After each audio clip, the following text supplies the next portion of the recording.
Frères et sœurs dans le Seigneur, nous vous disons bonsoir, nous sommes très heureux de vous retrouver encore aujourd'hui dimanche pour la gloire des dieux dans les cas de notre émission Les sons de la trompette. Les sons de la trompette, c'est une émission à caractère chrétien, nous partageons la parole de Dieu, nous partageons les témoignages, ce que le Seigneur a fait parmi nous dans nos vies. Donc aujourd'hui c'est une grâce particulière que nous allons nous retrouver aujourd'hui après après avoir vu la main de Dieu dans nos vies, c'est que le Seigneur a fait, le miracle que le Seigneur a opéré. C'est ainsi que chaque fois, chaque instant, nous sommes très fidèles de dire merci à notre Seigneur. Ce soir, je suis pas seul dans ce studio, donc nous allons partager la parole de Dieu sur le mariage, pourquoi les mariages, pourquoi Dieu a institué le mariage, pourquoi les mariages, ceux qui se sont mariés, ceux qui viennent de s'engager, qu'est-ce que Dieu a fait, pourquoi les mariages, le point de vue. Nous essayons un peu de parler. Dans ce studio, je ne suis pas seul, je suis avec mes bien-aimés, bienvenue Vikou, Madame Rebecca Vikou, ok, c'est vraiment intéressant. Bonsoir. Bonsoir. Aujourd'hui, nous parlerons sur le mariage. Le mariage pour faute, c'est quoi? Je commence avec bienvenue. Qu'est-ce que tu penses du mariage? Merci Pasteur pour la parole. Je pense que le mariage pour moi c'est une institution divine. Le mariage a été institué par Dieu depuis la création du monde. C'est l'union de deux personnes, l'union de l'homme et de la femme. Oui. Et voilà tout. Merci. Le mariage a été institué par Dieu, c'est l'union de l'homme et la femme. C'est que notre bien-aimé Vikou vient de dire. Alors, Madame Rebecca, qu'est-ce que toi tu penses du mariage? Je pense que le mariage, c'est l'aboutissement de deux personnes qui s'aiment, en fait. C'est la continuité un petit peu de l'amour et de la création, de la prospérité. Alors, c'est ça, pour moi, c'est ça le mariage. C'est cette union-là qui fait que c'est l'aboutissement de l'amour entre deux personnes. Voilà. Bon, une question pour maman Cathy. Manadia, si nous lisons la Bible dans le livre des Genèse, on nous parle que l'homme va quitter, s'attachera à sa femme. C'est-à-dire quoi? Quand l'homme quitte, s'attache à sa femme, c'est ça le mariage? Ou bien le mariage, c'est quand on donne la dot? Et maman Cathy? Le mariage, c'est pas quand on donne la dot. Le mariage, quand l'homme quitte sa famille, se joint à sa femme. C'est là où on parle du mariage. Parce que la dot n'est qu'un symbole. Ouais. Ici, nous voyons que, par exemple, dans le pays comme le Canada, il n'y a pas de dot. La dot chez nous en Afrique.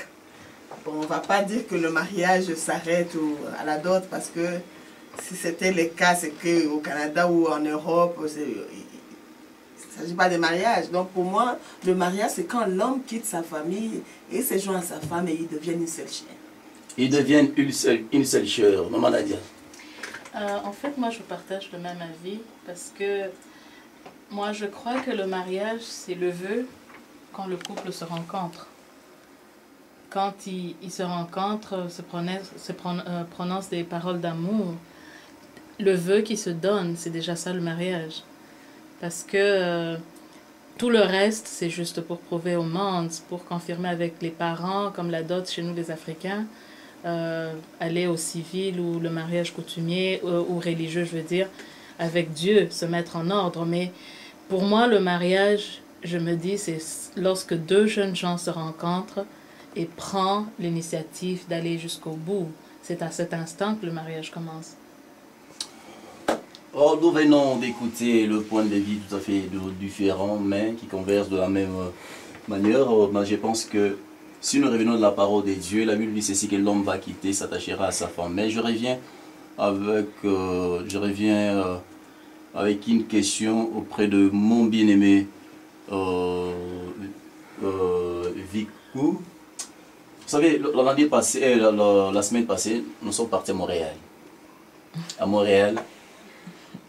Vous savez pourquoi nous sommes partis à Montréal? C'est parce qu'il y a eu un événement à Montréal.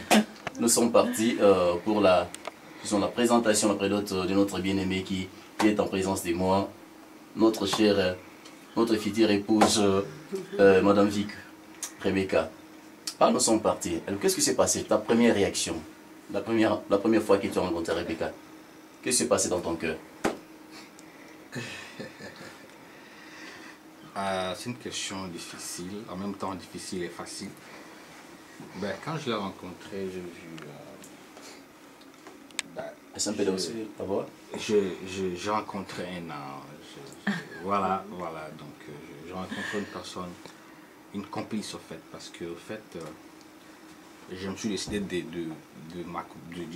l'épouser parce que il y a vraiment complémentarité lorsque nous discutons, lorsqu'on fait des débats, lorsqu'on se parle, et puis tout se passe bien, il y a fluidité, et puis bon, je vois que tout ira pour le mieux. Bon, c'est pourquoi j'ai dit, ok, on doit aller à Montréal pour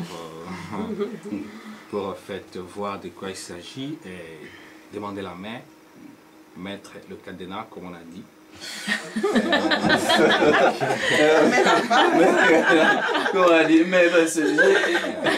Vous savez, est-ce que c'est pas la première fois que tu as vu Rebecca, d'un coup tu prends la décision d'aller au mariage, ou c'est ça?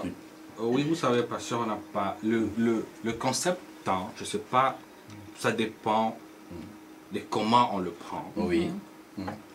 Est-ce que c'est quantitatif ou bien c'est qualitatif? Oui.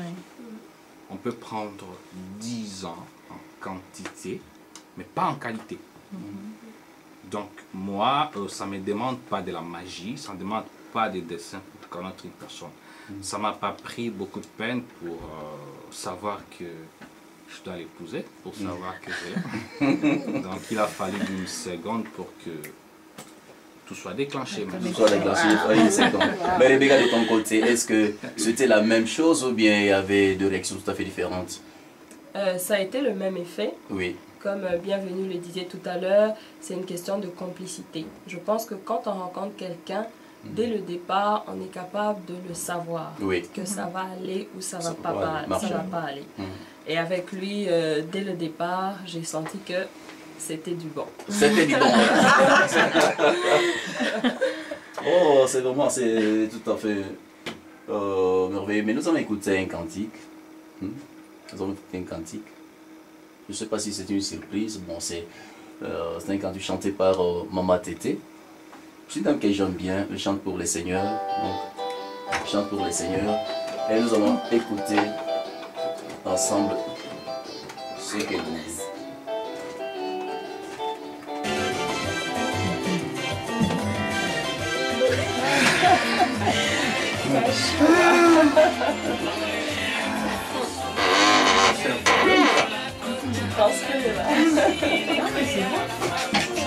Donc c'est ça qui t'est arrivé là-bas.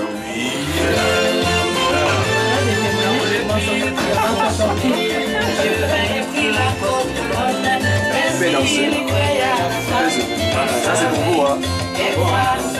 Ça c'est pour vous, hein.